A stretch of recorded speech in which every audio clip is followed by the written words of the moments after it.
Okay, so this morning I saw Patty's Potato Peelers post a video was like the top 10 knives for EDC right now in 2020. And he, tagged it as an open tag. So I think this is an open tag that's going around. I'm not really sure who started it. I think he said Slicey Dicey in his video, so I'm thinking maybe Slicey Dicey started it, but I'm not really sure. But anyway, since we're upon the apocalypse and I have nothing else better to do because everything's closed, I'm not forced to stay in the house yet, although I think that's coming.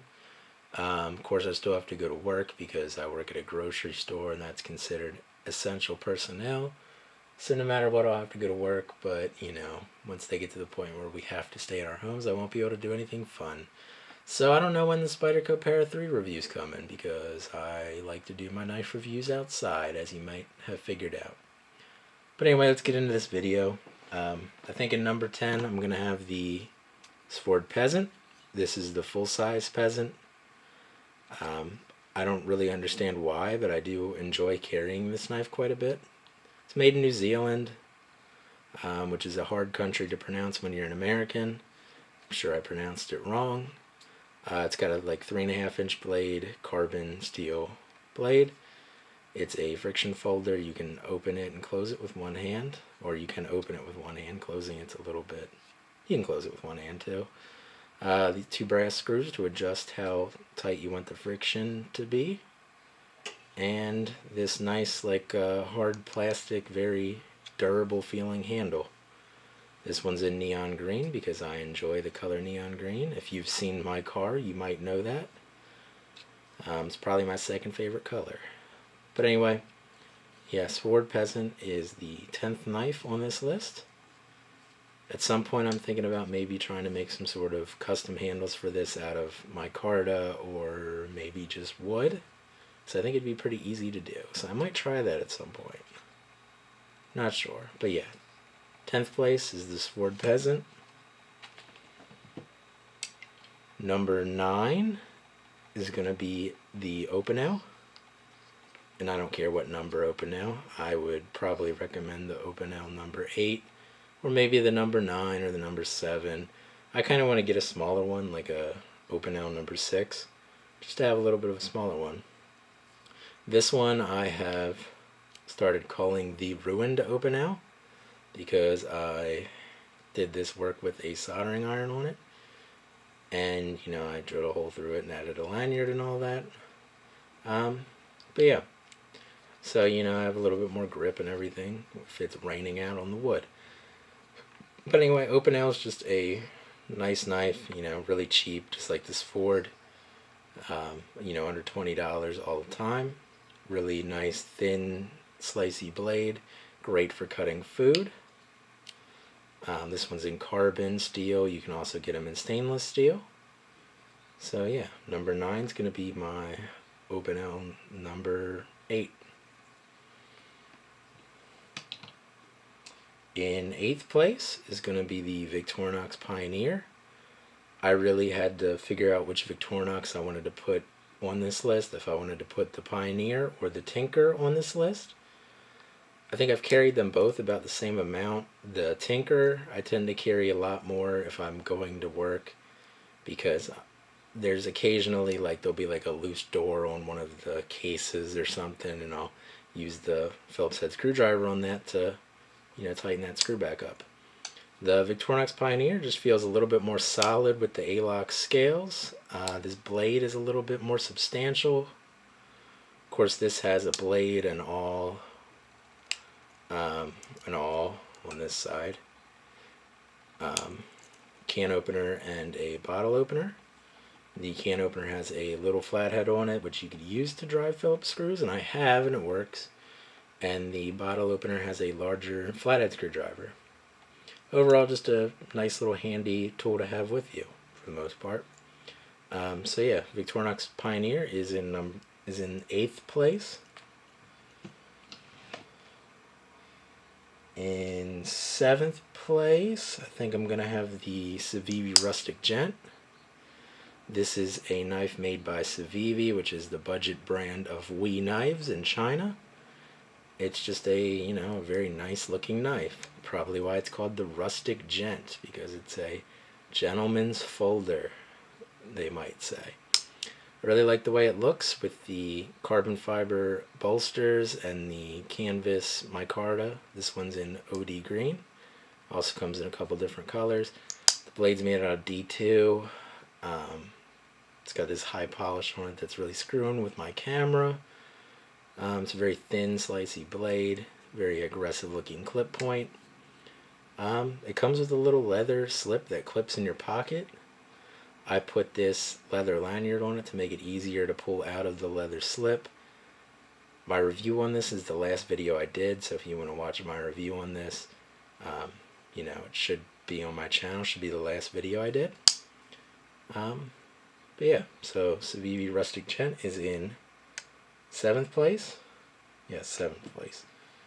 So then in 6th place, I'm going to put the Case Barlow. And I have 3 different Case Barlows. This one's been the most carried out of those 3. It's kind of become my user Barlow, because I do enjoy a nice Barlow. And my Case Barlows are probably going to be as nice as I'm going to get, because I'm probably not going to ever be able to find a Great Eastern Cutlery Barlow or afford one, because they're really expensive and they're kind of hard to find. And my refrigerator's running. I have to go catch it, but that's that noise you hear. If you hear that, that's the refrigerator running. Just shut off, thankfully. But yeah, this has kind of become my user Barlow, and this one's the one with the saw cut brown covers and the chrome vanadium blades. I like the fact that Case is stamped in the bolster instead of being on a shield like my other 2 Barlows are. My other 2 Barlows are also single blade Barlows. This knife has been used quite a bit. You can see a little bit of patina on that main blade probably. And it's kind of become my user Barlow because I've had to do some work with the pivot pin, because the blade had a little bit of play in it when I got it. So you can probably see, I don't know if you can see on that side, but you can see over here the pin sticking out a little bit, or at least hopefully you can see that. That's because I took a hammer to it to get rid of the side-to-side blade play that the main blade had. But other than that, this knife's really, seems to be put together really well. The only real gripe that I have with it is the covers are supposed to be saw cut. On this side, it just kind of looks like a smooth bone. Like there's some really shallow lines on this side, and then on this side it's like a darker saw cut in the other direction, which I think looks probably better than this side. But yeah, I mean, I wouldn't have called this saw cut. I got a Caribbean blue Barlow, which is in the stainless, and it's a single bladed clip point. That saw cut looks really good. I wish the saw cut on this looked half as nice as the saw cut on that knife. But yeah, so this has become my user Barlow. I carry it quite often. So that'll be the Case Barlow in 6th place.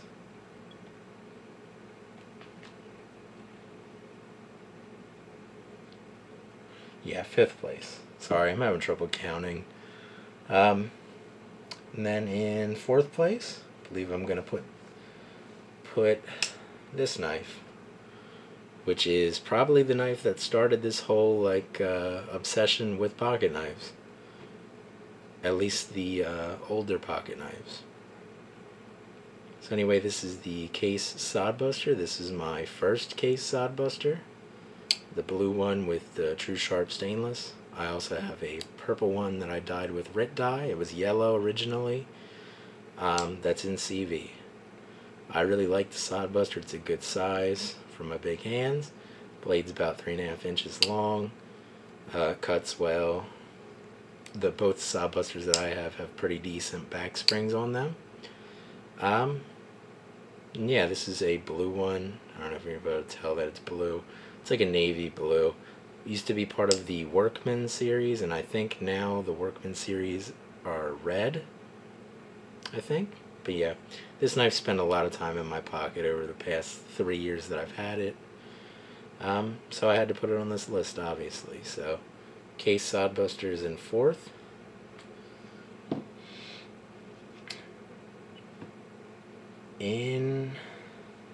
Or 5th, sorry. In 4th would be the Kershaw Link. This one's just the 420HC Link with the black wash blade and the blue handles. I wasn't sure how I was going to feel about Kershaw's Speed Safe Assist, but for the most part, I like it. You have to look up your local laws and everything. There's some gray areas on whether or not this is legal in some places, including my state. But generally speaking, when they talk about autos, I take that to mean like a push-button auto. But yeah, so Kershaw Link is in 4th. And this is just the regular 420HC, which seems to hold a edge pretty decently. The blade shape on this is really interesting, I think. It slices pretty well, cuts things just fine. It's about 3.5 inches long. Generally speaking, I like to have a blade about 3.5 inches long when I can, at least just in general. And I like the aluminum blue handle scales because, I don't like all knives to be black, and, when all knives are black, it's boring. So I like to have some color in my life. So yeah, Kershaw Link is in 4th. So then in 3rd, gonna have the Spyderco Paramilitary 2. It's a knife that I bought almost a year ago now. This is just the black G10 with the S30V blade. This knife really cemented my love for the what is it called? Why can't I ever remember what this lock's called? Compression lock, that's what it's called. Really cemented my love for the compression lock. It's just a rather large knife, again, 3.5 inch blade. It's got this front finger toil, which makes it kind of nice to be able to hold it further up on the blade and everything. Spidey flicking it, it's really fun. And that compression lock's nice and safe and fun to mess around with. So yeah, Spyderco Paramilitary 2, I think we all know about the Paramilitary 2. And this one's just a standard one. I've carried it quite a bit. I stripped out the pocket clip screws trying to switch it to tip-up carry. So the pocket clip kind of moves around a little bit. But it's been like that since I got the knife and tried to switch it to tip up. And it hasn't fallen off yet, so I'm assuming it's probably fine. So yeah, Spyderco Paramilitary 2 is the 3rd knife on my list. In 2nd place, we have a Great Eastern Cutlery, because I can't have a list like this without at least one Great Eastern Cutlery knife. And over the past few weeks, I've really been enjoying carrying this Great Eastern Cutlery number 44 Buffalo Gunstock Jack. I think that's what it's called. It's a lot of words for a knife name. But yeah, the walk and talk is really nice on this knife. It has a secondary pen blade, which is pretty substantial for a pen blade. And then it's got a main clip point, which is nice. The clip point's under 3 inches, so if I'm going somewhere where I'm not sure about their knife laws, a lot of times I'll want to grab a knife that's a blade under 3 inches, and one that doesn't lock, like a Swiss Army knife, or like this, or my case Barlow. But anyway, I've carried this knife quite a bit. This one's in the Gabon ebony cover material. I don't know if you're going to be able to see or not, but the bolsters are pretty scratched up from being with my keys and everything. The blades are made out of 1095 carbon steel, so the main blade has patinaed a little bit. That's from me cutting strawberries with it the other day. I just really like this knife. And it's weird because like for the first almost year that I owned this knife, I didn't carry it a whole lot. And just here recently, in the past like month, the past few weeks, I've been carrying it quite a lot. So, and I've really been enjoying it. So the Great Eastern Cutlery number 44, Buffalo Gunstock Jack, is number 2 on my list. And of course, my most recent purchase, and number 1 on this list, is the Spyderco Pair 3. I originally, when I went to buy the Paramilitary 2, this one, when I went to buy the Paramilitary 2, I didn't even want to see the Pair 3 because I assumed I wouldn't like it because it's, you know, a 3-inch blade and it looked rather small when compared to the Paramilitary 2. So I was like, I don't even want to see that. I just want to see the Paramilitary 2. And of course, I greatly enjoy the Paramilitary 2 and everything. But then another time I went up to look at the Spyderco knives up at Cabela's, I got to hold a Pair 3. And I don't know what it is, but the Pair 3 just feels so much better in my hands. And I don't know why, and my friend feels exactly the same way, which is why he got a Pair 3. But for whatever reason, the Pair 3 just feels so much nicer in hand. This specific model, I got off Blade HQ. It's the black DLC coated blade, and this is S35VN. And then the handle scales are a like darker brown G10. Got this knife because I wanted it to be different than the knife my friend got, which is just the plain S30V with the black G10. And I didn't want to have the exact same knife as him, so I got one with the DLC coating and these nice brown handles. Some people might not be a fan of the brown handles. I like them. Plus, at some point, if I feel like it, I could try to dye these. Although it's pretty dark, so it might not take the RIT dye very well. So yeah, this is the number 1 knife on my list, and I've been carrying it for almost a month straight. I took off a couple days. I carried the Paramilitary 2 one day, and then recently, I think 2 days ago, I carried this. But, I mean, other than that, I've been carrying this since I got it. It's just such an enjoyable knife, and I really like it. You can see on this side, I think my blue jeans from my sweat and everything have started to kind of stain the G10 a little bit. I'm not sure if I used some like